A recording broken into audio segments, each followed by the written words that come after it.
Assalamualaikum warahmatullahi wabarakatuh.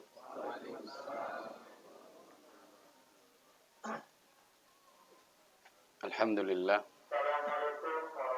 wassalatu wassalamu ala Rasulillah wa ala alihi wa sahbihi wa mawala. Asyhadu an la ilaha illallah wahdahu la syarikalah wa asyhadu anna Muhammadan abduhu wa rasuluhu sallallahu alaihi wasallam la nabiyya ba'da. Qala Allah Ta'ala ya ayyuhalladzina amanu taqullaha haqqa tuqatih wa la tamutunna illa wa antum muslimun. Wa inna asdaqal hadithi kitabullah wa khairal huda huda Muhammadin sallallahu alaihi wasallam wa syarral umuri muhdatsatuha fa inna kulla muhdatsatin bid'ah wa kulla bid'atin dhalalah wa kulla dhalalatin finnar.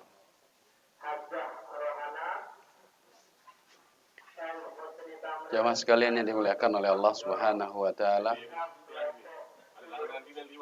Alhamdulillah, dengan izin dari Allah Subhanahu wa taala kita bisa kembali bertemu untuk mempelajari agama kita, mempelajari sesuatu yang bersifat pokok dalam agama kita, yaitu tauhid.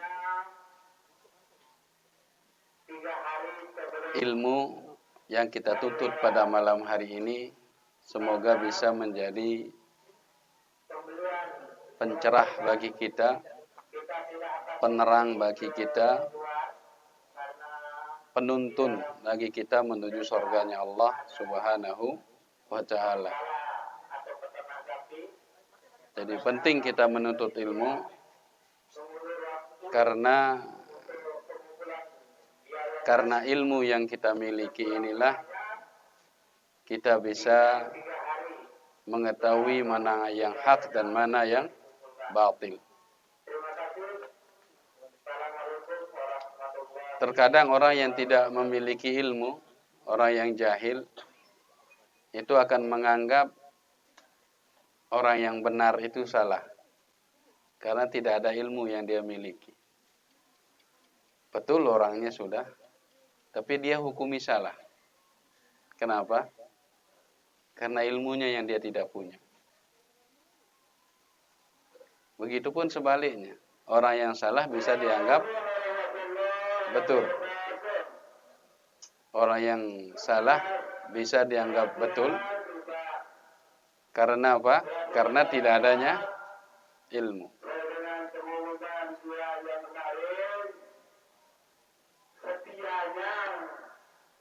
Pelaksanaan vaksinasi COVID-19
Jadi dengan adanya ilmu, kita bisa membedakan mana yang hak dan mana yang batil.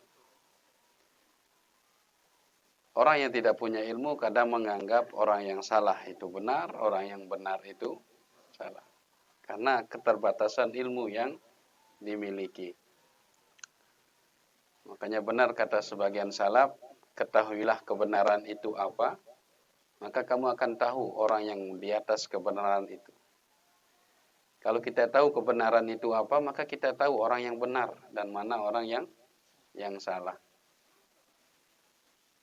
Jangan kita lihat orangnya baru kita katakan ini benar atau ini salah. Orangnya pakai jubah, pakai sorban, oh ini pasti benar. Belum tentu kalau kita ngelihat orang. Tapi kalau kita sudah punya bekal ilmu mengetahui kebenaran dan mengetahui yang salah, insya Allah bisa menilai orang. Dan pada malam hari ini ada sebuah ilmu yang akan kita pelajari, yaitu ilmu yang sangat pokok.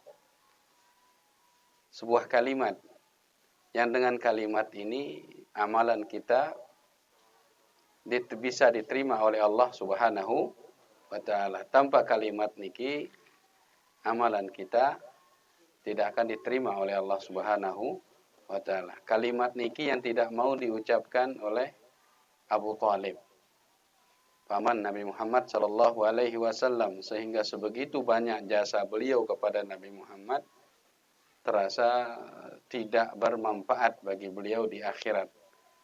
Karena beliau tidak mau mengatakan kalimat niki. Kalimat inilah yang diucapkan oleh orang munafik namun tidak bermanfaat. Kenapa? Karena diucapkannya di lisan saja namun tidak dibenarkan dengan hati. Jamaah sekalian, kalimat apa yang kita maksud di sini?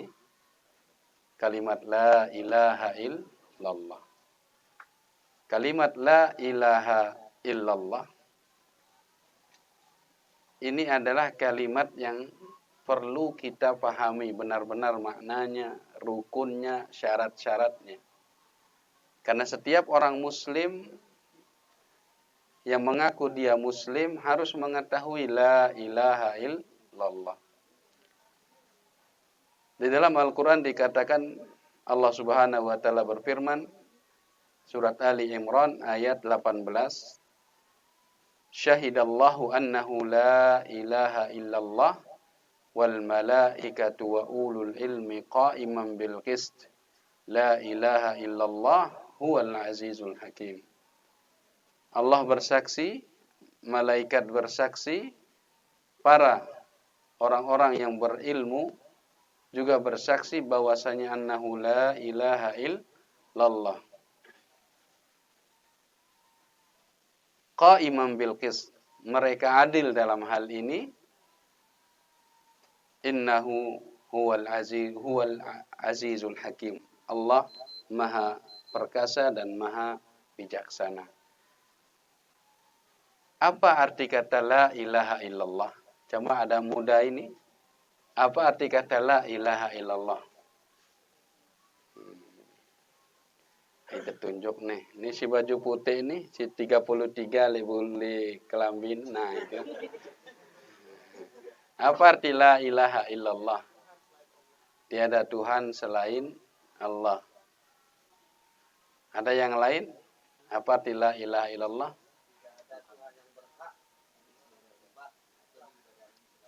Tidak ada yang Tuhan yang berhak disembah atau diibadahi selain Allah.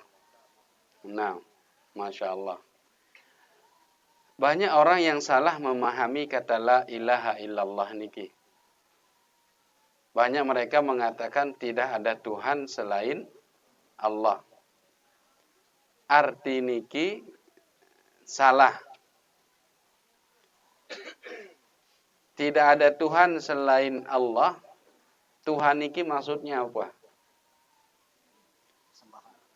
Apakah maksudnya sesembahan? Apakah maksudnya pencipta? Apakah maksudnya pemutus? sebuah hukum, masih umum sifatnya Tuhan ini. Dan kalau kita mengatakan tidak ada Tuhan selain Allah, kita hanya mengakui Allah itu sebagai Tuhan, maka ini juga tidak cukup. Banyak orang yang mengakui Allah itu sebagai Tuhan, tapi tidak mau sembah sama dia, tidak mau sujud, tidak mau bayar zakat, tidak mau ruku, tidak mau yang lain. Makna la ilaha illallah, tidak ada Tuhan selain Allah, ini salah besar. Karena kita tidak akan dikatakan bertauhid, kita tidak akan dikatakan beriman dengan iman yang benar kalau hanya mengakui Allah sebagai Tuhan. Cukup kira-kira mengakui Allah sebagai Tuhan, terus dia temilih nyembah. Dia temilih beribadah jak Allah. Enggak cukup. Karena memang tujuan kita diciptakan oleh Allah Subhanahu wa taala adalah untuk beribadah kepada Allah Subhanahu wa taala. Ada yang mengatakan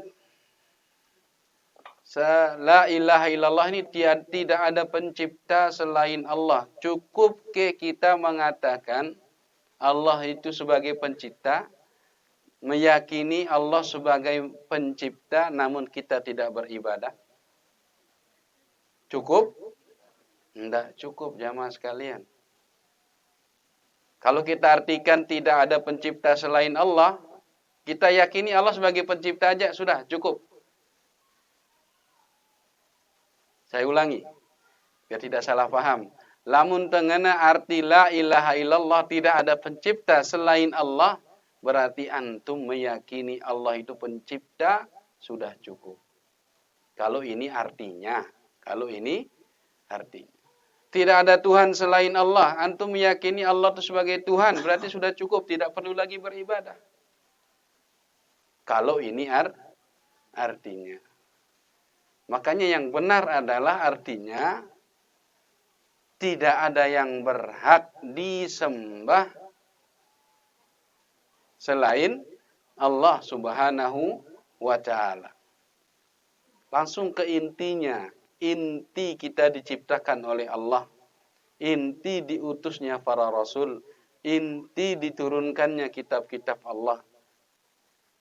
Yaitu untuk merealisasikan ibadah penyembahan kepada Allah Subhanahu wa ta'ala. Jadi kalau Anda mengatakan la ilaha illallah, artinya tidak ada yang berhak disembah kecuali Allah, berarti konsekuensinya Anda harus beribadah kepada Allah. Ya apa enggak? Kalau kita bersaksi, saya bersaksi tidak ada yang berhak disembah kecuali Allah, konsekuensinya Anda harus beribadah kepada Allah. Beda kalau kita mengatakan la ilaha illallah, artinya tidak ada Tuhan selain Allah, ada enggak konsekuensi ibadah di sana? Tidak ada. Anda cukup meyakini Allah sebagai Tuhan, maka udah selesai. Jerak, wah sok tengakuin Allah sebagai Tuhan, jerak, selesai masalah iman, dua kuat, tamu surga itu. Yang benar adalah tidak ada yang berhak disembah selain Allah. Makanya konsekuensi dari kalimat ini adalah harus beribadah kepada Allah, hanya kepada Allah. Dan ini yang tidak diinginkan oleh orang-orang Quraisy Mekah pada saat itu. Tatkala mereka disuruh mengatakan la ilaha illallah, beberapa kalimat saja, katakan la ilaha illallah tuflihu, kalian akan selamat. Berat, karena tahu konsekuensinya. Dan memilih mengucapkan kalimat niki, karena tahu akibatnya adalah mereka akan buang patung-patung mereka. Mereka akan buang kebiasaan nenek moyang mereka yang menyembah berhala-berhala. Mereka akan buang yang namanya selain Allah. Mereka akan satukan Tuhan menjadi satu, hanya menyembah Allah Subhanahu wa ta'ala. Makanya Abu Lahab mengatakan tabban laka ya Muhammad. Tatkala Nabi Muhammad mengatakan sama mereka di atas bukit Safa,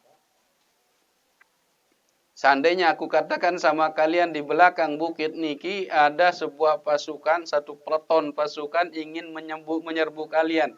Kira-kira kalian percaya? Kami percaya wahai Muhammad. Ma jarabna minkal kadhib. Kami tidak melihat padamu pernah melakukan kedustaan. Kami percaya wahai Muhammad. Kata Nabi Muhammad, maka ketahuilah aku adalah utusan Allah. Aku mewanti-wanti kalian kepada sebuah azab Allah. Makanya katakan la ilaha illallah tuflihu. Katakan la ilaha illallah, kamu semua akan selamat. Apa kata Abu Lahab? Tabban laka ya Muhammad alihada jama'tana. Celaka kau wahai Muhammad, apakah untuk ini kamu kumpulkan kami semua di sini di bawah bukit Sofa hanya untuk mengatakan kalimat la ilaha illallah? Aja'ala ila alihatan ilaha wahida inna hadza la syai'un ujab. Apakah kami harus menjadikan Tuhan yang banyak ini menjadi Tuhan yang satu? Ini kan konsekuensi la ilaha illallah. Harus membuang sesembahan selain Allah. Mereka tidak mau. Karena tahu konsekuensinya adalah mereka harus beribadah hanya kepada Allah subhanahu wa ta'ala. Maka makna yang benar dari kata la ilaha illallah niki adalah tidak ada yang berhak disembah selain Allah. Tidak ada yang berhak disembah selain Allah. Jelas para pemuda? Kanggo kita ngena artinya Ustaz, tidak ada yang disembah selain Allah.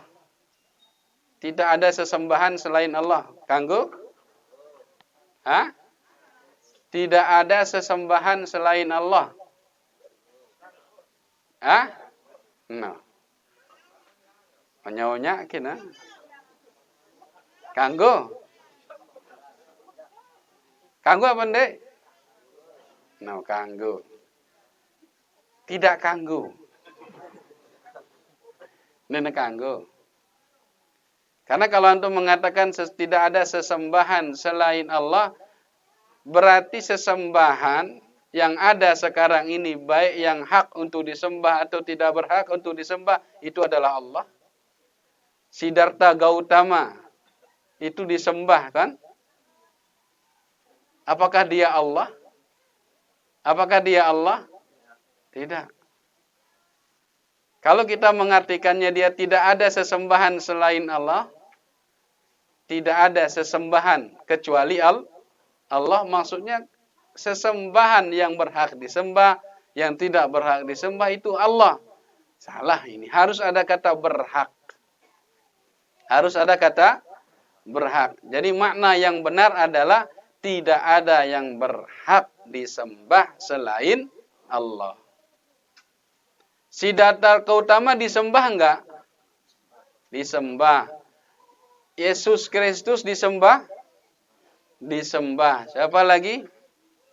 Krishna disembah? Disembah.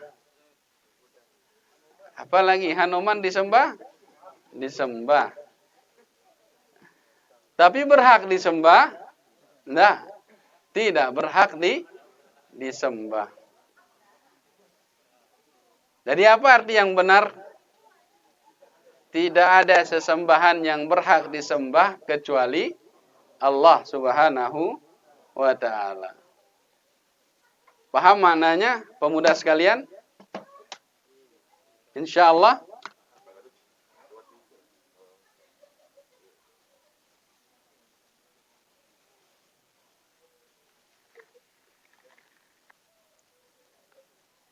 Sampai sini, tolong dipahami maknanya dulu sebelum kita lanjut ke permasalahan yang lain. Paham makna la ilaha illallah? Apa artinya? Apa konsekuensinya? Anda harus beribadah hanya kepada Allah. Tidak boleh beribadah kepada selain Allah subhanahu wa ta'ala. Ternyata jamaah sekalian, kata la ilaha illallah ini ada dua rukun di dalamnya. Kata la ilaha illallah ada dua rukun. Apa siaran rukun dulu? Apa siaran rukun niki? Rukun ini adalah bagian yang terpenting dan pokok dalam sesuatu. Kalau rumah, rukun itu ya tiangnya. Kalau rukunnya hancur, berarti rumah itu roboh. Kalau pohon, rukunnya adalah batang. Akar tuh. Batang dan akar. Kalau ini hancur, berarti sudah jatuh pohon tersebut. Berarti rukun adalah sesuatu yang kuat, yang paling pokok dalam sesuatu ya, dalam sesuatu. Bukan hanya ibadah. Kalau kita bilang ibadah, rukun sholat apa? Takbiratul ihram, baca Fatihah, kemudian ruku, kemudian i'tidal dan sebagainya. Ini kalau tidak dilakukan maka sholat batal. Ini pun begitu jamaah sekalian. Kata la ilaha illallah arak dua rukun. Lamun dek tetepatin dua rukun niki batal ya la ilaha illallah. Seda ya. Lamun dua rukun ini kita tidak penuhi, seda kalimat la ilaha illallah. Seda persaksian ta. Rusak persaksian kita kepada Allah Subhanahu wa taala. Dihafalin dua rukun ini dan antum semua harus, kita semua harus menepati dua rukun ini. Kita harus sempurnakan dua rukun ini. Agar persaksian kita bahwa tidak ada yang berhak disembah Allah itu benar. Apa dua rukunnya? Dihafalin. Itsbat, nafi. Si pertama apa? Itsbat. Pakai sa. Sa. Itsbat.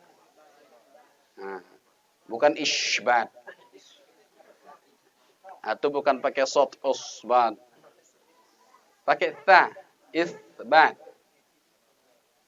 Kemudian yang kedua, nafi. Nafi bahasa antum ya. Nafi niki. An-nafi pakai alif lam.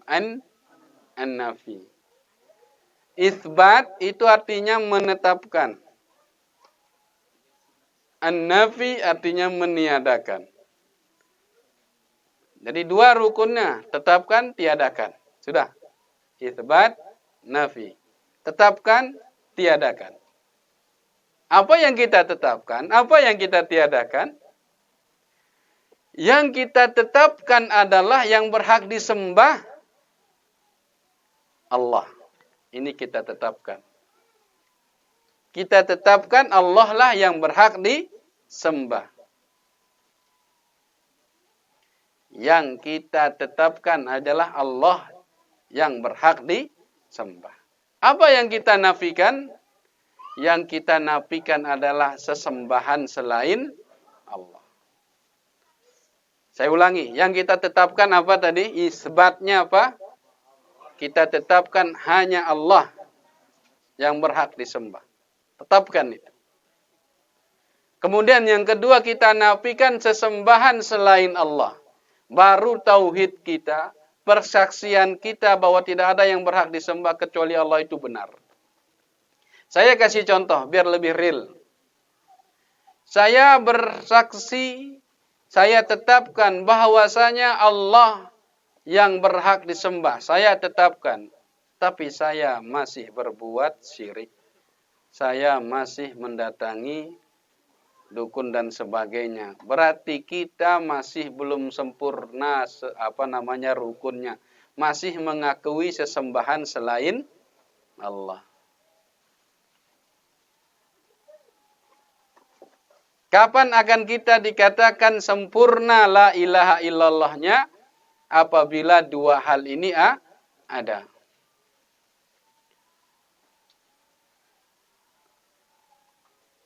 Tatkala kita mengakui bahwasanya Allah lah yang berhak disembah, kita harus hilangkan selain Allah Subhanahu wa ta'ala. Harus ikhlas kepada Allah Subhanahu wa ta'ala. Murnikan ibadah hanya untuk Allah Subhanahu wa ta'ala. Anak-anak muda, kalau sholat Allahu Akbar, untuk siapa sholatnya? Allah. Berarti ini ibadah. Ibadah untuk kita sembah Allah Subhanahu wa ta'ala. Tapi tak sambil sholat mengharapkan pujian mertua. Bukan mertua, calon mertua. Biar dianggap soleh, cocok jadi mantunya. Ini masih belum sempurna. Harus murni untuk Allah sholatnya, jangan sambil untuk mertua. Kita mau beribadah kepada Allah, ibadah kepada Allah. Tapi setelah beribadah kepada Allah, kita datang kepada selain Allah, minta kesembuhan, minta rizki, minta anak, minta jodoh. Sebenarnya rizki, anak, jodoh itu siapa yang mampu memberikan? Allah. Selain Allah tidak mampu. Kalau kita minta kepada selain Allah, berarti la ilaha illallahnya masih belum sempurna. Masih memberikan ibadah itu kepada selain Allah. Jadi 2 rukun niki harus antum pahami. Harus antum sempurnakan. Pertama, tetapkan hanya Allah yang berhak disembah. Kedua, selain Allah antum harus hilangkan, harus buang. Apapun itu bentuk ibadah yang antum lakukan harus karena Allah Subhanahu wa ta'ala. Dan ibadah ini juga tidak boleh diberikan kepada selain Allah. Ketaatan contohnya. Taat. Kita taat, wajib taat sama Allah. Wajib. Wajib taat sama Rasul. Wajib. Tapi sama makhluk. Wajib taat? Hah? Tergantung. Hebat. Saya tanya dulu, ketaatan iki ibadah apa enggak? Ibadah. Dari mana dalilnya taat iki ibadah? Rasulullah SAW menceritakan tentang orang-orang Yahudi dan Nasara yang mentaati pendeta-pendeta mereka. Allah Subhanahu wa taala berfirman, "Ittakhadhu akhbarahum wa ruhbanahum arbaba min dunillah." Mereka orang Yahudi dan Nasrani menjadikan pendeta-pendeta mereka rahib-rahib mereka sebagai kesembahan tandingan Allah. Mereka nyembah Allah, mereka juga nyembah pendeta-pendeta mereka, rahib-rahib mereka. Adi bin Hatim mengatakan, "Ya Rasulullah," dia dulu beragama Kristen. Dia mengatakan, "Saya tidak pernah sujud sama dia, ya Rasulullah. Kenapa dikatakan kita ini menyembah mereka?"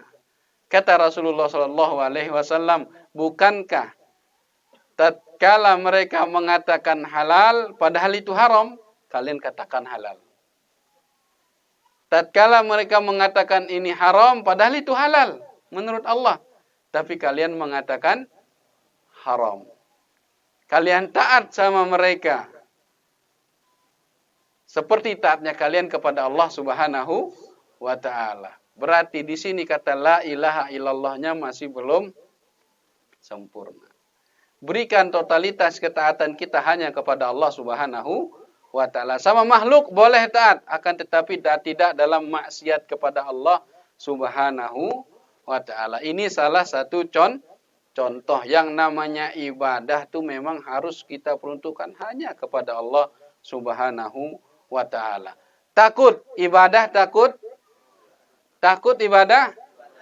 Ibadah kepada Allah Subhanahu wa ta'ala. Kalau kita takut hanya kepada Allah, maka nilainya berpahala, itu ibadah. Tapi kalau kita takut sama Allah, kita juga takut kepada selain Allah, sehingga menghasilkan melakukan sesajen dan sebagainya agar tidak timpa musibah dan sebagainya. Ini takutnya bermasalah, masih belum mengesahkan Allah dalam hal takut, masih dia takut kepada selain Allah. Luwek dengan negara takut banjir, saden sesajen le laut. Le Jogja ngano ada rutinitas seperti itu. Ara dengan takut gunung meletus, saden sesajen jog gunung meletus. takut yang berlebihan kepada makhluk.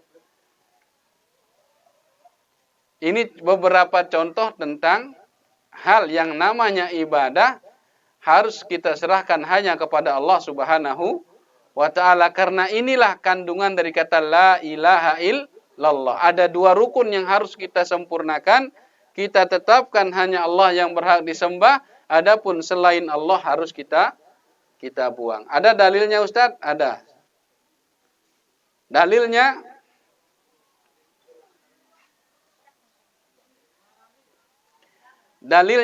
jemaah sekalian, saya bacakan dua rukun niki dalam surat Al-Baqarah ayat 256. Allah Subhanahu wa taala berfirman, "Faman yakfur bit-taghut."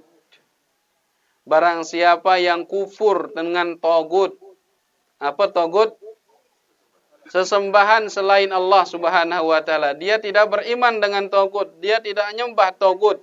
Faman yakfur bit-taghut wa yu'min billah, dan beriman kepada Allah. Maksudnya nyembah Allah Subhanahu wa taala. Dia kufur sama tagut, dia hanya menyembah Allah. Kufur sama tagut ini peniadaan tadi. Meniadakan sesembahan selain Allah.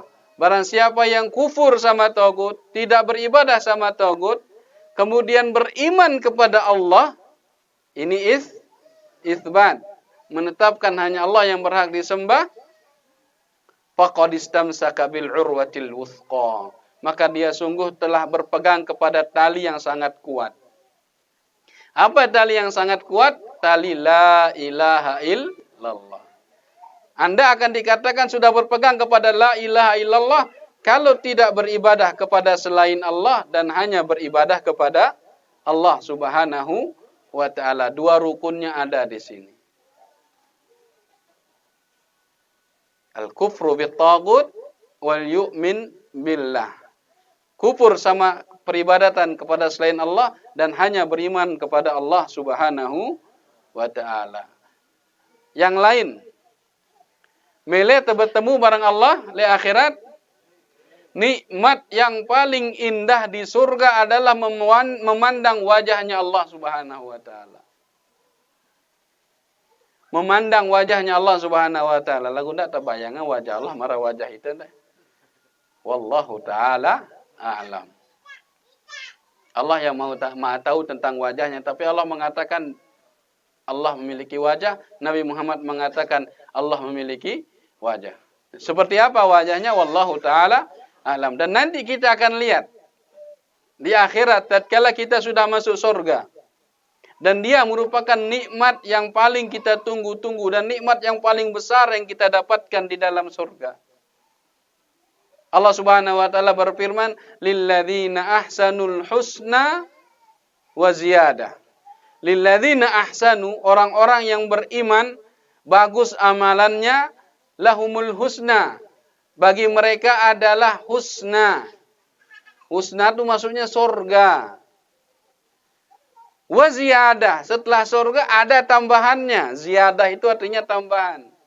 Lilladzina ahsanul husna wa ziyadah, dan tambahan. Apa tambahannya? Kata para ulama tafsir adalah melihat ke wajahnya Allah Subhanahu wa ta'ala. Muntemile kita wajah Allah Subhanahu wa ta'ala, nih lengkapang dua rukun la ilaha illallah niki. Allah Subhanahu wa ta'ala berfirman, "Faman kana yarju liqa'a rabbih falyamal 'amalan salihan wala yusyrik bi'ibadati rabbih ahada." Saya artikan, "Faman kana yarju liqa'a rabbih", yang ingin bertemu dengan Allah, melihat ke Allah, melihat wajah Allah, dan ini adalah nikmat yang paling sempurna, falyamal amalan salihah. Dia beramal saleh, netapeng Allah yang beribadah, dia yang diibadahi, ditetapkan. Beramal saleh khusus untuk Allah. Falyamal amalan salihah, cukup? Tidak cukup. Falyamal amalan salihah wala yusyrik bi'ibadati rabbih ahada. Ndak cukup hanya beramal soleh lagu masih berbuat syirik. Falyamal amalan saliha wa la yusyrik biibadati rabbih ahada. Dan dia jangan melakukan syirik kepada Allah dalam ibadahnya. Tidak cukup isbat, tapi harus juga nafi. Beramal soleh, kemudian meninggalkan yang namanya syirik. Jelas dua rukunnya? Apa dua rukunnya? Isbat. Apapun model ibadahnya untuk Allah dan hanya kepada Allah. Tetapkan Allah, hanya Allah yang berhak disembah. Kemudian yang kedua, nafi. Tiadakan sesembahan selain Allah. Jangan berbuat syirik. La ilaha. Ini isbat. Nafi. La ilaha. Niki nafi. Illallah isbat. La ilaha. Tidak ada yang berhak disembah. Ini nafi. Illallah. Hanya Allah, kecuali Allah, ini adalah isbat. Teteh dulu sesembahan selain Allah, baru tetapang Allah. Nafi baru isbat. Jadi, mendengar la ilaha illallah. Salah ini. Apa? La ilah. Ini. Sekarang dengan la ilah. Sekarang dengan apa? Kurang ini. Ya kurang ini. Seharusnya illallah. Tambahkan la ilah. Apa kena kena? Punya ini la ilah. Susah ini. Tumbuk ya la ilaha illallah. Karena dua rukun ini harus ada. Ini dengan lombok kuat dengan la ilah. Sekarang nih. Nah, rumbuk illallah nekat bindak dengan la ilah doang. La ilaha illallah. Nah, sudah kita tahu maknanya. Sudah kita tahu rukunnya. Sekarang harus kita tahu syaratnya. Juara syaratnya dah Ustaz, ara. Ara syarat la ilaha illallah. Pira luwe syaratna? Itu. Saya siapal, terus ada hadiah. Ada siapal? Ada, angkat tangan yang hafal, kita kasih hadiah. Makan malam gratis.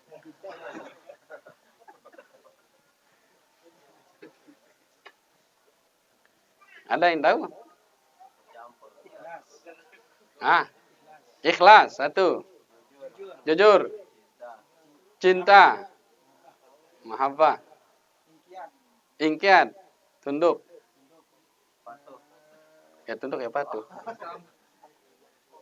Nanti patuh. Qabul.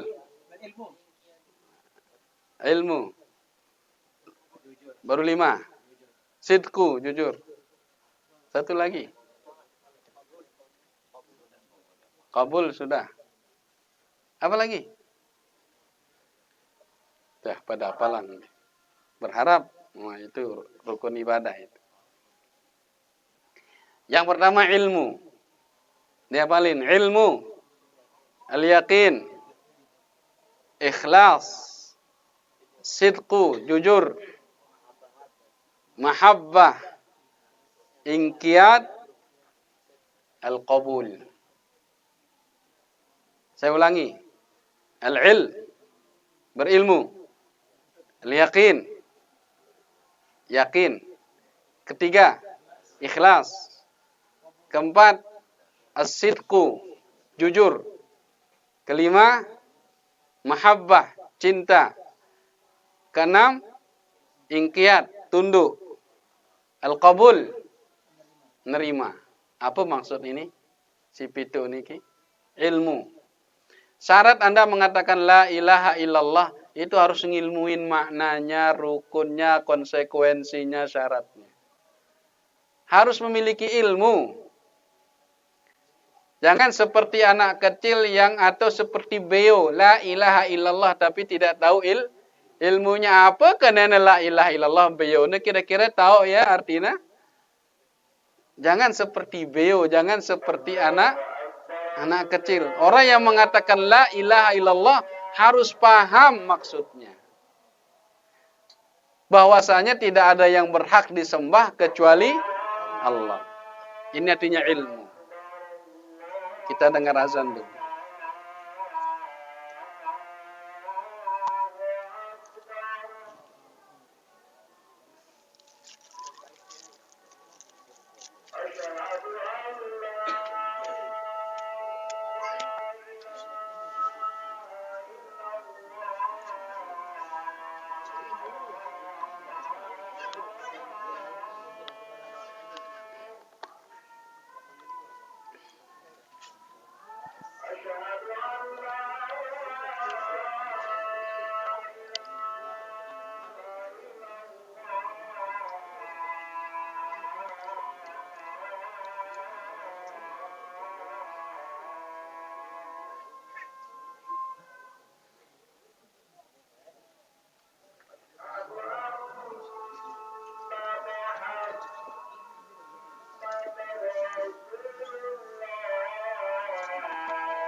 Bismillah. Bismillah. Ada mau ditanyakan? Ya, silakan. Ustaz, ada seorang kepala keluarga yang memberikan nafkah dari hasil berdukun, dan di sini anaknya tahu bahwa hasil dari dukun ayahnya itu haram dimakan, gitu kan. Akan tapi beras kan hasil dukunnya itu ditaruh, awalnya dipisah dari tempat penaruhan beras yang tidak hasil dukun, dia pisah dulu sama beras yang hasil dukun gitu. Terus kemudian dicampur. Terus anaknya ini tidak tahu bagaimana Ustaz caranya tidak makan dari beras yang sudah dicampur kan. Ya, memakan dari penghasilan yang haram berarti ya. Kita bicarakan hukum dulu, baru kita bicarakan warok. pada zaman Umar bin Khattab radhiyallahu taala anhu, di situ ada kewajiban pajak yang diambil dari non-muslim, dari orang non-muslim, ya Yahudi, ya Nasara, ya penyembah patung. Dan mereka rata-rata penghasilannya tidak ngelihat halal haram. Ada yang sebagai penjudi, ada yang sebagai penjual babi. Tatkala mereka disuruh membayar pajak, hasil pajak ini kan sumbernya nggak jelas halal sama haramnya. Tapi diterima oleh Umar bin Khattab radhiyallahu taala anhu. Hukum uangnya berubah karena sebab kepemilikannya berubah. Kenapa diterima oleh Umar? Karena sebab kepemilikannya berubah. Kalau orang Yahudi dan Nasara itu mereka mendapatkan uang tersebut dengan jalan yang haram, berarti uangnya haram karena sebab kepemilikan uang tersebut jalan yang haram. Tapi Umar menerimanya bukan dari sesuatu yang haram, tapi sesuatu yang halal, yaitu pajak. Maka berubah pula hukum uangnya tersebut. Saya ulangi, kaidahnya mengatakan perubahan sebab maka akan mengakibatkan hukum yang berbeda. Istri dapat makanan dari suami yang mencuri. Bagi suami, karena dia yang mencuri, memakan barang ini haram. Jelas? Karena dia dapatnya dari mencuri. Pekerjaan yang haram. Tapi tatkala dikasih ke istri nerima. Berubah enggak kira-kira? Berubah kira-kira? Berubah. Dengar dulu. Berubah sebab kepemilikan istri. Istri itu milik uang tersebut. Sebabnya apa? Pemberian. Berarti rubah juga hukum uang itu menjadi halal untuk istri, tapi haram untuk suami. Ya berdosa Ustaz. Ini tengerasan hukum deh. Hukum juga terasan. Ya berdosa Ustaz. Suaminya makan makanan yang haram berdosa. Mengerjakan sesuatu yang haram berdosa. Tapi istri uangnya itu halal apa haram? Halal. Karena istri dapatnya dari pemberian, bukan dari mencuri. Bagi istri hal uang itu halal, bukan haram. Berdosa ya Ustaz lamun tahu? Ya, berdosa lamun tahu. Apa tahu dengan dosa lagu? Apakah karena uang itu? Tidak. Ya ridho dengan pegawaian semama. Ini lengan dosa. Ya ridho barang pepesa salah. Tapi tengerasan kepeng halal ke? Halal kepeng. Nah. Lagu ia berdosa karena ridho dengan kemungkaran yang dilakukan oleh suaminya. Ini kita bicara hukum. Kalau kita mau bicara wara', kehati-hatian, ini serahkan ke masing-masing. Dia kumilih ngakan ini. Ya mau lengan papa haram na bait ini. Dendek ngumbe-ngumbe ini wara' antum. Kehati-hatian antum. Misalnya antum dikasih jajan, roti sama batur. Batur ini terkenal suka ya. Seandainya antum makan itu halal roti tersebut. Tapi kalau antum deku ngakan nah. Wara' namanya ini. Apa namanya? Wara', kehati-hatian antum enggak makan tidak masalah. Tapi kalau kita bicarakan roti itu halal apa haram? Halal. Antum tidak berani makan dia karena kebiasaannya dia ngambil. Siapa tahu itu nggak ngambil. Siapa tahu? Bedakan antara membicarakan hukum sama membicarakan wara antum. Kehatian-hatian antum. Jangan bawa wara ke hukum. Jelas ini? Hah? Ini ada orang dukun. Hasilnya dimakan oleh anak istrinya. Istrinya tahu, anaknya tahu, bapaknya dukun. Kalau kita bicarakan yang dimakan ini, halal karena berubah dia bentuknya. Sebab kepemilikan orang istri dan anak adalah pemberian dari suami. Tapi mereka akan berdosa karena ridho dengan apa yang dilakukan oleh suami. Jelas Niki? Insya Allah. Ada lagi pertanyaan? Nggih.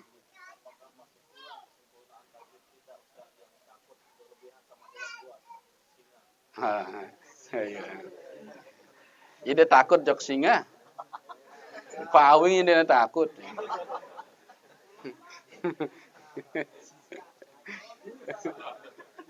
Takut tidak pawing. Takut ada dua ya. Ada takut tabi'i yang lumrah, yang memang semua orang pasti takut. Ada takut yang tidak lumrah. Takut yang tidak lumrah itu adalah takut yang tidak beralasan. Dat lewat kubur ini kuat ngurus mayit. Nah, ini tidak beralasan ini. Karena orang yang sudah mati tidak mungkin akan bangkit. Dat terlewat dengan lalu beringin ini, bebunut ini, berisi. Takut sama makhluk yang tidak beralasan seperti ini takut yang tidak tabi'i. Ini yang dikatakan syirik. Sehingga nanti karena takut sama beringin itu nyetor kepeng, setor ayam, apa dan sebagainya, sebentuknya sesajen biar tidak diganggu sama yang penghuni beringin. Taruh kain kuning, merah, hijau di atas pelangi kan. Biar tidak diganggu sama isi lulu kayu niki, isi pepala, isi rumah kosong dan sebagainya. Takut seperti inilah takut syirik yang akan memancing kita untuk mengasih sesajen macam-macam. Takut yang beralasan yang lumrah ya takut sama macan, takut sama virus corona, takut sama macan itu tabi'i. Ndak tengenan, deku takut selain Allah berjulu lek macan dong kaken nih teh. Tetap terjaga jarak dengan macan, enggak apa-apa takut seperti ini. Sama dengan takut dengan virus corona. Sehingga harus pakai masker, harus vaksin, harus distancing karena menjaga jarak. Itu tidak mengapa. Karena semua orang pasti takut yang namanya apa? Ya.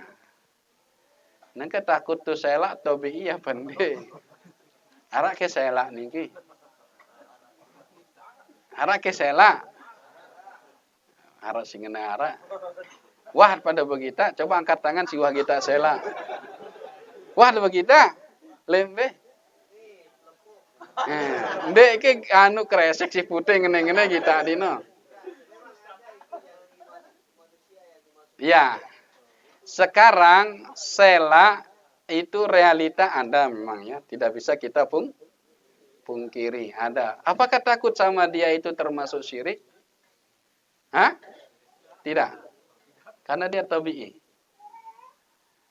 Si negin jari salah ada lamun takut le sela sampai ide ngeluaran jimat, lalu apa ini itu salah. Ini namun selanya jelas arah marak macan modelnya. Kurang nih. Iya agak kurang sekarang. Hah?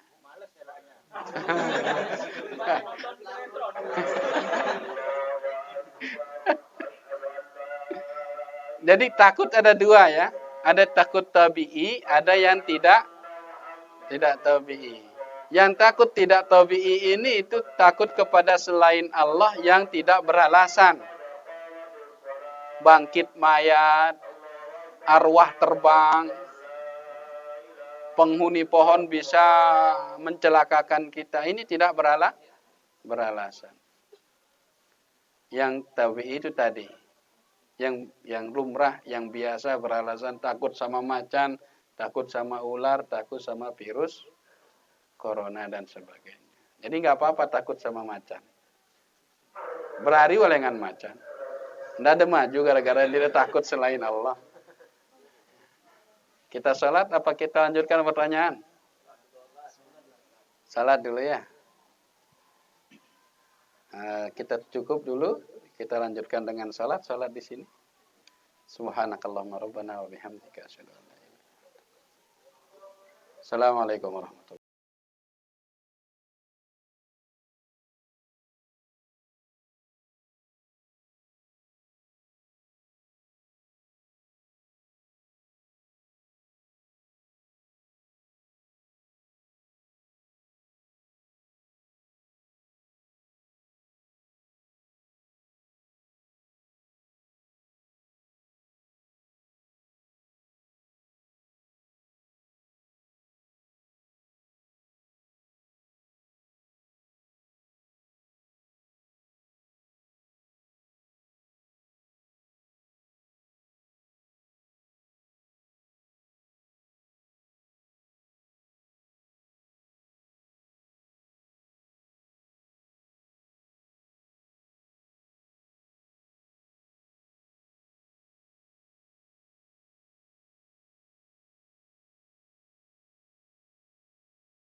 Bisa tidak mengorbankan untuk orang yang sudah meninggal.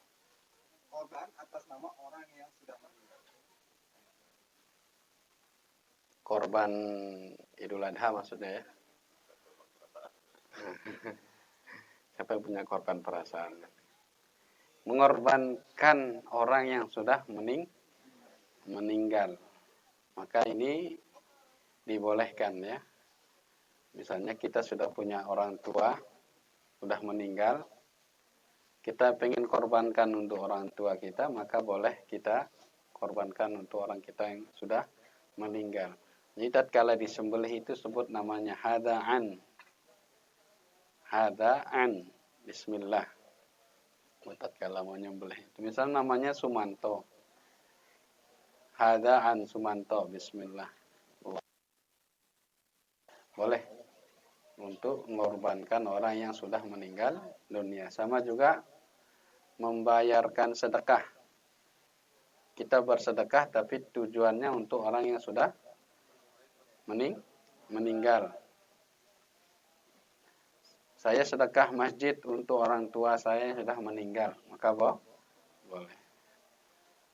Ada juga haji, umroh, menghajikan orang sudah meninggal, mengumrohkan orang sudah meninggal, maka ini boleh. Wallahu ta'ala a'lam. Ada lagi? Nah.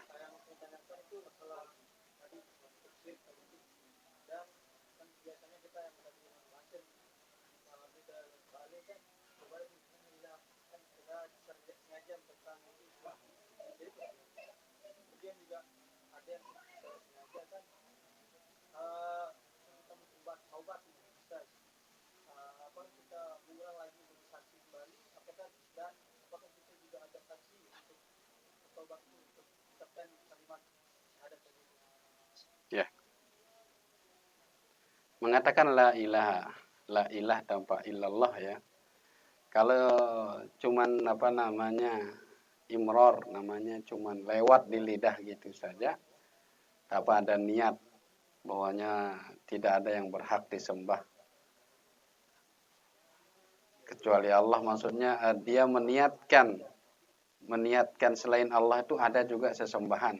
Dia niatkan ini, maka ini yang tidak boleh. Tapi tetap antum harus sempurna illallah, jangan cukup la ilah. Dan bertobat dari kata la ilah niki. Kemudian bila kita pernah melakukan perbuatan syirik, kita pengen taubat. Ya taubat kepada Allah Subhanahu wa taala. Cara taubatnya gimana Ustaz? Cara taubatnya pertama membenci perbuatan tersebut. Kedua, bertekad untuk tidak mengulangi perbuatan tersebut. Ketiga, bertaubat dengan taubatan nasuha. Ulah kita bersyahadat Ustaz, tidak perlu bersyahadat, cukup bertaubat dari perbuatan tersebut dengan cara tadi membencinya, tidak mengulanginya, tidak kembali kepadanya, sebagaimana kita takut untuk dilemparkan ke dalam api neraka. Jadi itulah syahadat.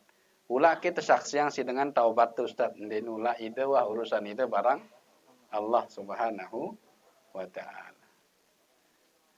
Ada lagi? Silahkan.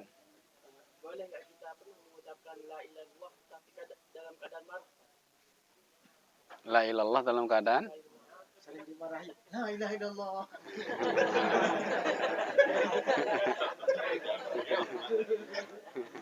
boleh. Tujuannya apa dulu? Kalau kita masalah ucapan ini tujuannya apa dulu? Hah? Kadang sebagian orang mengatakan la ilaha illallah itu biar lebih terdengar sama yang dimarahin misalnya, maka tidak mengapa. Nanti lebih dengar ya isi yang dimarahin. Kalau sudah terbiasa ya nggak masalah insya Allah. Maksudnya tidak kena dosa oleh Allah Subhanahu wa ta'ala. Tapi kalau mengatakan la ilaha illallah tujuannya marah sambil ada unsur mengejek dan sebagainya, ini tidak boleh. Tujuan dia apa dulu? Ada lagi? Ya, Monggo. ini ada hukum-hukum Allah.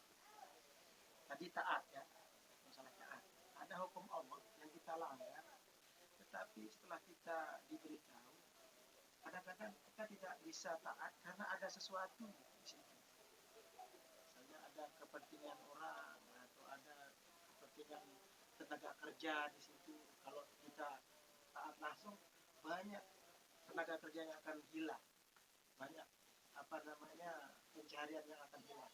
Apakah itu termasuk tidak taat? Ngombe akan lebih real ini.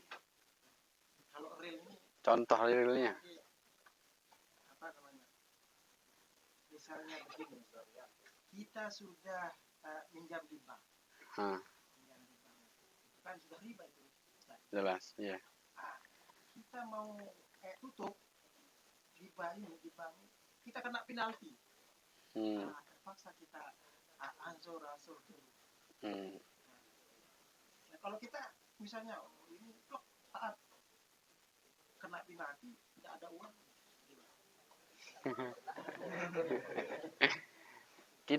Kita mau tobat dari riba. Kita mau tobat dari riba. Ini kan lamun terjerah riba ini penalti itu. Nanti. Begini ya kawan sekalian. Antum perlu tobat dari segala perbuatan yang diharamkan oleh Allah Subhanahu wa taala. Dan riba termasuk dosa besar. Riba termasuk dosa besar. Dan antum harus tinggalkan riba. Lamun de teninggalang riba tegin teperangin itu si Allah Subhanahu wa taala. Fa'dhanu biharbim minallah. Akan ada peperangan dari Allah. Allah akan memusuhi kita. Apa yang kita usahakan tidak akan berkah. Lagu permasalahan Ustaz melen tobat wa lanjut lagu. Sudah terlanjur kemudian kita tahu ngombe angkuntan nyikapin siwah terlanjur ini. Carana selesaiang dulu ini ndak ngembait malik. Lamun tuah ngembait melet tebat selesaiang dulu neka lamun te pegat ya penalti kan kena barah imbas jok karyawan dan sebagainya. Makin banyak yang kena mudarat. Lebih baik selesaikan itu dulu. Selesaikan itu yang antum udah ambil itu. Setelah itu jangan kembali lagi untuk ngambil. Kan tadi kita bilang syarat taubat dari perbuatan haram adalah tidak kembali melakukan perbuatan haram tersebut. Selesaikan dia. Ustaz, la ilallah. Naka aku tahu Ustaz. Lu haram harta benda aku ini dengan riba. Pira singgah delek bank sengene. Si singgah delek bank niki tahu ada jumlahnya, persis tahu ada sumbangan untuk kepentingan umum, bangun jalan, bangun parit, sumur umum, bak sampah, untuk kepentingan umum, WC umum, jangan sumbangkan untuk masjid, untuk kepentingan umum selain itu ya, untuk kepentingan umum, WC umum dan sebagainya. Lamun dia tahu ya, pira lain sehingga ada job bang. Lamun dia tahu perkiraan biaya. Oh, kira-kira sengenai Ustaz baik. Sumbangkan untuk umum, sisanya tinggalkan untuk antum dan keperluan antum. Jelas? Lamun tuah tobat, tuah terkadung ngembait selesai sini terus dindek ngembait malik. Lamun malik ngembait malik berarti dia tobat. Bank itu rata-rata riba. Bank itu rata-rata riba. Walaupun namanya syariah, tetap namanya riba. Donyanya. Hah? Sama. Finance sama. Finance itu, hah? Kalau finance dalam Islam itu seperti ini. Ini motor. Saya punya uang, beliau tidak punya uang. Ini dealer, punya motor. Beliau datang ke saya pengen motor. Motor apa? Vario. Saya belikan dia dari bedailer. Wah, ketik. Ini aku beli aja siwa juta. Aku jual joket aja 15 juta. Ini namanya jual beli. Ada kredit 15 juta. Ada tunai 12 juta. Ku kredit Ustaz. Tahu kabar. Saya beli dulu ke dealer. Baru saya panggil yang mau beli. Finance itu beli nggak ke dealer? Hah? Sebelum akad apa sesudah akad? Nggak ada finance sebelum akad tuh. Rugi nenengin bani finance. Kalau tadi contohnya kan saya panggil akad sama dia setelah saya pegang barang. Saya beli dulu barangnya dari dealer. Baru saya panggil beliau akad. Akad saya sama beliau. Baru di sini saya berhak ngambil untung. Karena ini barang saya, sekarang saya udah beli. Bukan barang dealer. Sekarang painan ini. Datang dengan akad pira milinda. Lamun dicicil, lamun de tunai, parione aja 12. Lamun de cicil, 12. Oke, ini wah. Sepakat wah, akad barang di manara. Nuah sepakat bro, may painan meta motor le, dealer. Ini barang deh. Akadnya ya wah. Sebelum barang ada di penjual itu tidak boleh diakad. Kecuali sistemnya pesanan. Kalau jual beli harus yang dijual tuh barang yang kita miliki. Ya ini yang dimainkan sama bank, sama finance. Itu sama halnya antum dikasih minjem sama finance. Bukan antum beli sama finance, tapi dikasih uang minjem sama finance. Ustaz, apa ke salah antum nyingga ampun tersadik dengan lebih Ustaz? Salah ke? Tersadik nyingga ampun tersadik dengan lebih. Atau yang endeng lebih dengan si. Ya salah ke Ustaz, apa tuh salah? Salah itu yang nyakik. Syariat Islam mengajarkan kita, mensyariatkan kepada kita yang namanya pinjam, meminjam itu untuk mempermudah, meringankan, bukan akad pinjam meminjam itu tidak boleh dijadikan akad untuk mencari keuntungan.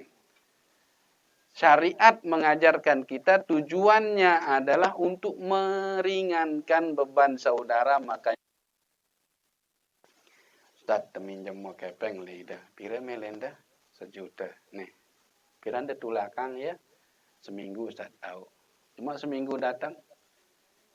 Pira utang tu Ustaz 1 juta. Ni manara kepeng tu Ustaz. Tahu. Kemudian bingung. Cuma datang malik di manara. Tahu. Jemaah Ustaz di manara bait wah rumah dah.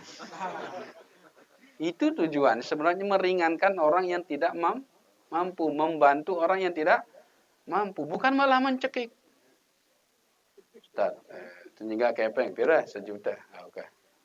Tulang. Seminggu berikutnya datang, dek mampu bayar, tahu 1,5 juta. Oh siap Ustaz. Datang lagi 2 juta. Akhirnya nggak bayar-bayar. Ujung-ujungnya rumahnya yang dijual.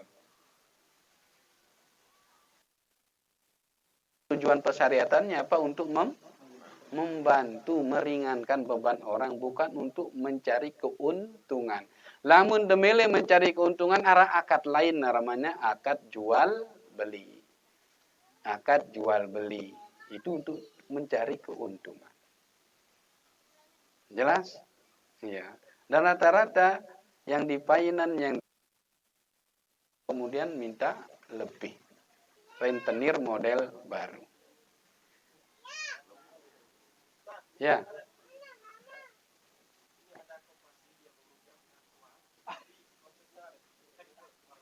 Seperti apa syariat?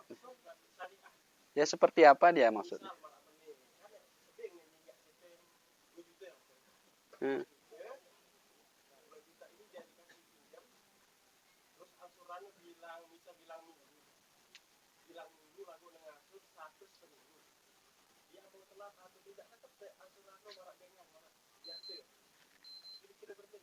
Pira tulaknya lagu. Untuk kembalinya udah misalnya 2 juta sasak bagi hasil Bukan masalah denda apa enggak, kembalinya berapa itu yang saya tanyakan. Dia minjem berapa? Ini riba ini. Apa namanya bagi hasil? Ada namanya istilah mudharabah dalam syariat. Mudharabah ini saya punya uang, Anda pekerja. Itu namanya mudharabah dalam syariat. Saya punya uang, Anda pekerja. Saya kasih Anda uang 1 juta sebagai modal kerja. Jelas? Ternyata rugi. Rugi. Pekerja tidak menanggung rugi uang. Pekerja hanya menanggung rugi tenaga dan waktunya habis. Yang menanggung rugi uang siapa? Pemodal. Pemodal itu mudharabah yang benar dalam Islam. Makanya antum harus cari pekerja yang benar-benar amanah. Lagu sistem nikah sadek kepeng 200. Nggak mau dia lihat umur rugi mau untung ini orang. Harus menyicil setiap bulan satak. Misal tulak nah akhirnya 1 juta satak atau 2 juta satak lebih dengan pinjaman. Nggak tahu orang ini rugi apa enggaknya, nggak mau tahu. Yang penting kembali 2 juta satak. Ini riba ini ikhwas sekalian. Sama halnya tuh minjem lagu. Terus ada aran bagi hasil mudharabah. Itu namanya tai ayam dibungkus coklat.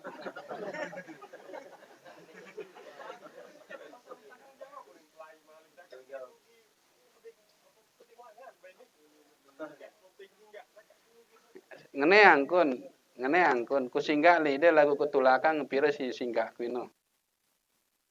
Namun lebih dengan ini riba tetap. Pernah bersabda kullu qardin jara naf'an fahuwa riba. Setiap pinjam meminjam yang mendatangkan manfaat maka itu adalah riba. Minjam meminjam mendatangkan manfaat itu adalah riba. Manfaat mau ida dengan 2 juta jadi 2 juta satak ada riba nih no. Nggih. Misalnya kita membeli barang ini. Barang itu termasuk apa ya? Dia yang pemilik pertama ini pinjam kan? Yeah. Dia beli rumah ini kan. Dia rumah tapi dia transaksinya sama BTN misalnya. Nah, dia mungkin tidak mampu bayar selanjutnya, terus kita beli dari dia, tapi kita tidak berhubungan dengan banknya. Kan? Lanjutkan kreditnya ini, apakah ini termasuk riba juga? Over kredit. Over kredit.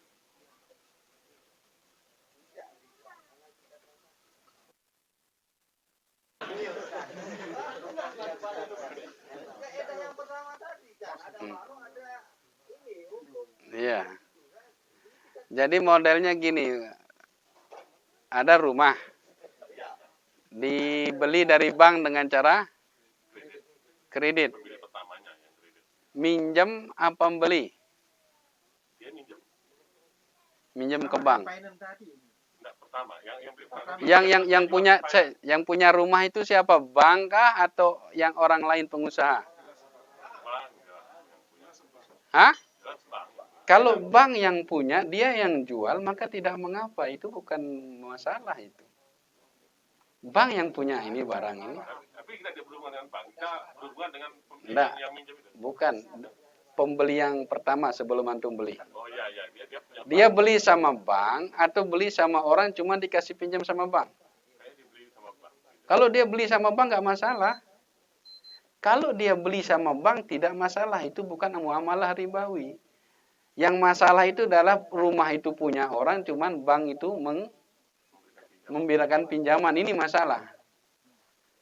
Jelas ini? Jadi ada dua masalah nih. Pertama, sama sekali. Bank yang bangun BTN, bank yang jual. Maka tidak mengapa Anda beli ke bank dengan cara cicil. Asal jelas harganya kalau kontan berapa, kalau cicil berapa. Antum harus pilih. Saya mau kontan, silahkan. Mau cicil, silahkan. Ini tidak ada masalah. Kalau bank yang membangun, dia yang punya. Yang masalah adalah ada pengusaha kerjasama sama bank. Setiap pembeli harus lewat bank. Bank yang meminjamkan dia uang. Ini masalah. Ini yang masalah. Orang ini telah berbuat riba. Karena meminjam uang dari bank untuk beli rumah. Dan dia harus mengembalikan ke bank dengan uang lebih daripada yang dia pinjamkan. Jelas? Nah, sekarang ada orang ketiga beli dari sini. Beli dari sini tidak mengapa. Tapi jelas harganya berapa sama orang ini. Jelas ini? Paham ke? Insya Allah. Kalau menyimpan uang di bank, Hah? menyimpan uang di bank. Murni menyimpan. Di bank BNI dulu sebelum berubah jadi BSI, saya juga nyimpang di bank. Itu tidak ada bunga, tidak ada. Kalau dia ngambil uang kita gimana Ustadz? Karena ada, nggak apa-apa. Itu upah antum, dia jasa namanya. Bentuknya jasa itu. Kalau dia motong uang antum sebulan 5.000 misalnya. Itu tidak apa-apa, itu jasa namanya. Yang masalah adalah kalau ada bagi hasil bunga. Ini bunga ini riba.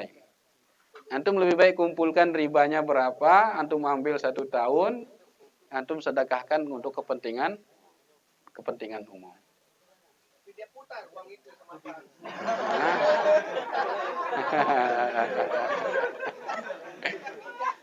Menyimpan uang di bank. Bank ini kan memberikan kepada orang lain untuk riba. Bank itu menyediakan jasa. Menyediakan jasa penyimpanan uang. Dan antum pakai jasa itu maka tidak mengapa. Makanya saat akad di bank, antum bilang saya mau wadiah khusus wadiah. Mau murabahah enggak? Mau mudharabah enggak? Mau. Mau investasi Pak? Enggak mau. Cuma nyimpan. Antum cuma nyimpan.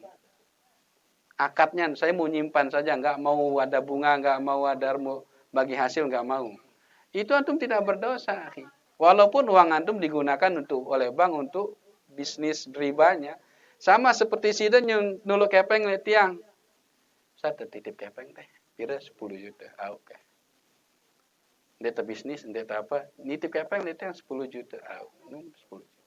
Aku tahu teh ke iden deku ngombe-ngombe kepeng deh ini. Kadungku ya berbisnis. Dia tahu ide. Ide ke salah apa aku? Ide salah apa aku?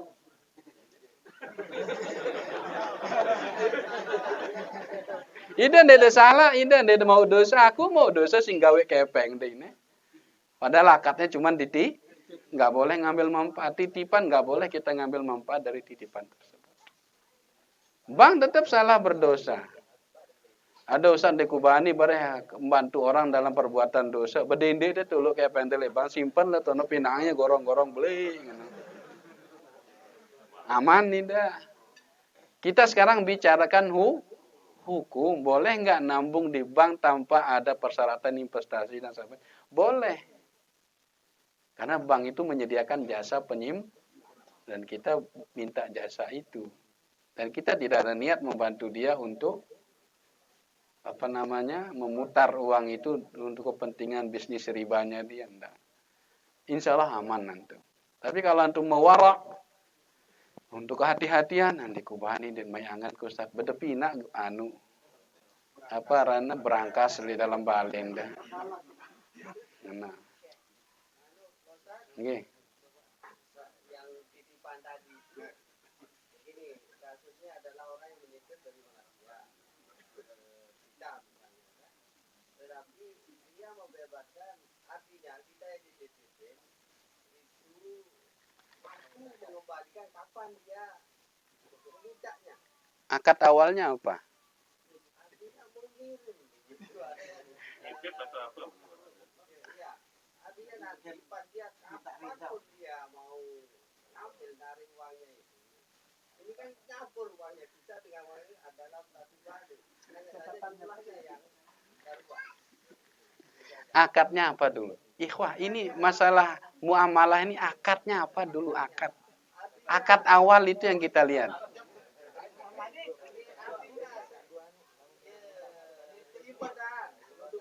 Ya nitip jok ide ya nyimpan. Tidak boleh antum gunakan uang tersebut, simpan aja sudah dia. Antum tulis berapa jumlahnya ditulis nggak apa-apa. Asal jangan dipergunakan untuk bisnis Anda.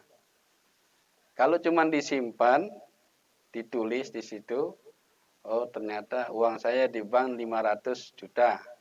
Punyanya si Fulan ini 300 juta, saya punya 200 juta. Maka Anda boleh gunakan untuk bisnis 200 juta. 300 ini jangan disentuh. Nah, ini. Lebih baik kalau antum mau gunakan, bau kita singgah kepeng teh kadu berbisnis. Adikan ngeno akada. Akada lengan awal ini bau kita bisnis jemaah terus ada itu sekian persen atau ngombe. Aduh diulah sade aku bekadu be sok detulakan pas ku datang ino lain masalah malik. Lagu lamun akad lengan kunitip kepeng lagu ndara rausan ngenongone tiba-tiba kadun de kepeng tengan. Terus ya datang be kepengku angka anu ya bisnis. Ini tuh masalah lemudi bare adikan denger awas. Mun mau bagi hasil barangnya lebih aman. Akad awal dalam muamalah itu harus minjam atau beli. Itu yang tidak jelas dari painan dan riba ini. Ya ngasih minjam apa yang jual barang painan ini. Dina jelas. Makanya dikatakan ini adalah perbuatan riba. Akad awal jelas apa. Jelas ini? Ya. Kita cukupkan sampai sini ya. Nah, iya wah panas seruan ini lombok tengah nih. Kita cukupkan sampai sini dengan doa kafaratul majelis. Subhanakallahumma rabbana wa bihamdika. Assalamualaikum warahmatullahi wabarakatuh.